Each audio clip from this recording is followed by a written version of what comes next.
In 1953, the United States and Britain secretly overthrew the democratically elected government of Iran. They hired street mobs, bribed military officers, and orchestrated a coup that removed a popular prime minister who had committed one unforgivable crime. He wanted Iran's oil to benefit Iranian people. This single covert operation destroyed Iranian democracy, empowered a brutal dictatorship, created a generation of anti-American hatred, and directly caused the 1979 Islamic Revolution that still shapes global politics today. The CIA called it Operation Ajax. The British called it Operation Boot. Iranians called it the greatest betrayal in their modern history. This is the story nobody in Washington wants you to know. To understand the coup, we must understand what Iran looked like in 1950. Iran had a constitutional monarchy with a parliament called the Majlis. The Shah sat on the throne, but was supposed to be a constitutional monarch with limited powers. Real democratic politics were emerging. Political parties competed, newspapers debated freely, civil society was developing.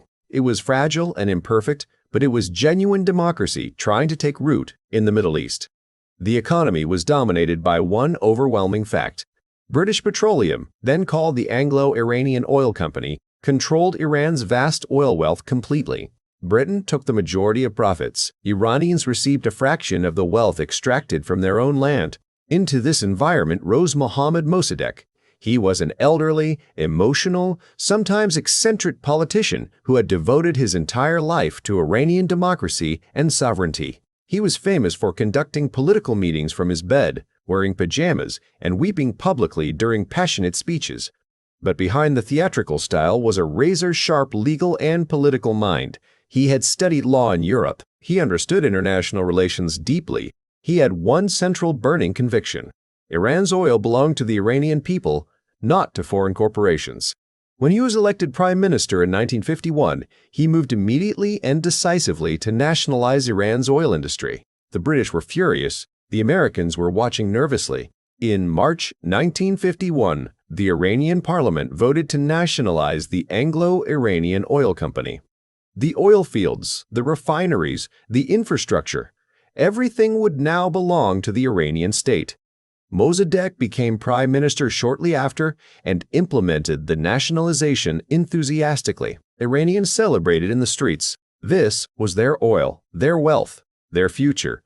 Britain responded with immediate fury. They withdrew their technical staff, shutting down refinery operations. They imposed a devastating economic blockade, preventing Iran from selling its oil internationally. They lobbied America to take action against Mosaddegh. Britain called him a communist threat. They described nationalization as theft. They wanted him removed permanently. Britain knew they couldn't remove Mosaddegh alone. They needed American help. They approached the Truman administration first. Truman refused. He actually sympathized with Iran's position and believed nationalization was legitimate. But then Dwight Eisenhower became president in January 1953. His administration had a very different worldview. The Cold War was at its most intense. Communist North Korea had just fought American forces. China had gone communist. The CIA director was Allen Dulles, whose brother was Secretary of State. Both brothers believed Mossadegh's weakness would allow Soviet communism to take over Iran. Britain reframed the situation brilliantly. This wasn't about oil profits. This was about stopping communism. Eisenhower approved the operation. Operation Ajax was one of the most sophisticated covert operations ever conducted. The CIA sent operative Kermit Roosevelt Jr. to Tehran to orchestrate the coup from the ground up. He had a budget of approximately $1 million, enormous money for 1953. The operation had multiple components working simultaneously. CIA agents bribed newspaper editors to publish anti-Mossaddegh propaganda. They paid religious leaders to speak against him in mosques. They paid military officers to be ready to act. They hired professional agitators to cause chaos in the streets. They organized mobs to attack pro-Mossaddegh demonstrators. The goal was to make Iran ungovernable and paint Mossaddegh as a communist revolutionary, destroying Iranian society. The first coup attempt on August 15, 1953 failed completely. Mossaddegh had been warned. Loyal military officers arrested the coup plotters before they could act. Mossaddegh appeared to have survived. He went on radio and announced that a coup attempt had been defeated. The Shah, who had been secretly briefed on the operation, panicked and fled the country to Rome. CIA headquarters in Washington assumed the operation was finished and sent a message to Roosevelt telling him to abort. Roosevelt refused to give up. He stayed in Tehran and improvised a second attempt. What followed in the next 3 days would determine the fate of Iranian democracy forever. On August 19, 1953, the CIA launched its second attempt. This time it was more brutal and direct. Massive hired mobs flooded Tehran streets, attacking pro-Mosaddegh supporters and government buildings. Military officers who had been bribed moved against the prime minister's residence. Tanks rolled through Tehran streets. The prime minister's home was attacked and bombarded. Mosaddegh escaped briefly over a back wall, but surrendered the following day. He was arrested, tried for treason against the Shah, and sentenced to 3 years imprisonment, followed by house arrest for the rest of his life. He died under house arrest in 1967, never free again. Iranian democracy died with him. With Mosaddegh removed, the Shah flew back triumphantly from Rome. He was now deeply indebted to the CIA and the American government for restoring his throne. This debt fundamentally changed his relationship with Iran and with America. He became an American client ruler, supporting American Cold War interests in the Middle East. In return, America supported him unconditionally, regardless of how he governed his own people. The oil agreement was renegotiated. Now American companies got 40% of Iranian oil profits alongside British companies. Britain's monopoly was broken, but Iranian people still didn't control their own resources. The Shah knew he owed his throne to foreign powers. So did every Iranian who was paying attention. Restored to power and knowing his throne depended on suppressing opposition, the Shah built one of the most feared secret police organizations in the world. SAVAK was created in 1957 with direct CIA and Israeli intelligence assistance. Its mission was to eliminate all political opposition to the Shah. SAVAK monitored every Iranian citizen. They recruited informants in every neighborhood, every university, every workplace. They arrested thousands of political prisoners. They tortured systematically and brutally. Electric shocks, sleep deprivation, psychological terror were standard practices.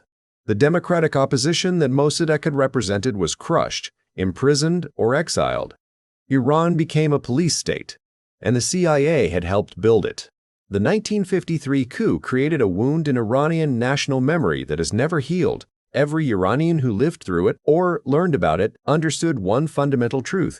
When Iran tried to exercise democratic sovereignty over its own resources, the West destroyed that democracy. This understanding created a deep, permanent suspicion of Western intentions in Iran.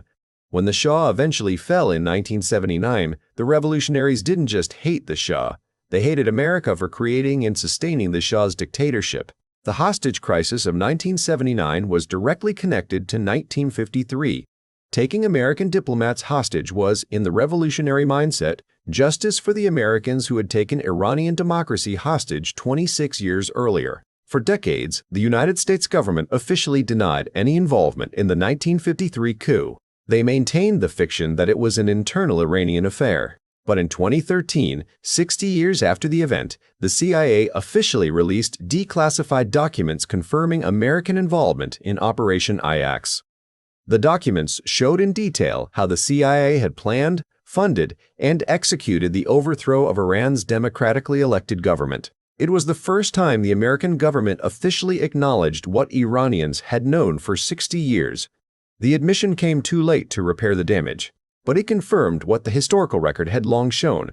American democracy had helped destroy Iranian democracy for oil. The direct line from 1953 to 1979 is impossible to ignore. The coup destroyed democratic opposition in Iran. It left only two alternatives: the Shah's dictatorship or religious opposition organized through mosques that SAVAK couldn't easily penetrate. When revolution came, it came through religious channels, because secular democratic channels had been destroyed in 1953. The Islamic Republic of Iran isn't just a product of 1979, it is a product of 1953. If the CIA hadn't removed Mosaddegh, Iran's democratic movement might have matured and developed. Instead, America got the Shah for 26 years. Then it got Khomeini for the next 45. The law of unintended consequences written in oil and blood. The 1953 Iranian coup is not just Iranian history. It is a lesson in global politics that applies to every era. It shows what happens when powerful nations prioritize resource control over democratic principles. It demonstrates how short-term strategic thinking creates long-term catastrophic consequences. America wanted Iranian oil secured for Western interests. It got that for 26 years. But the price was the Islamic Revolution, the hostage crisis, 45 years of Iran-America confrontation, Iranian support for anti-American groups across the Middle East, and an Iranian nuclear program that threatens regional stability. One covert operation in 1953 is still generating consequences in the 21st century. History never forgets, and oil never forgives. On August 19, 1953, Iranian democracy died. It was killed not by Iranian people, but by the CIA and British intelligence, acting in the interests of oil companies and Cold War strategy. The man who tried to give Iranians sovereignty over their own resources died under house arrest. The Shah who replaced him ruled for 26 more years with American support. The revolution that overthrew the Shah created the Islamic Republic that confronts America to this day. One coup, one decision. Consequences that have lasted over 70 years and continue shaping global politics. This is why 1953 matters. This is why Mosaddegh matters. This is Historiopedia, history that feels real.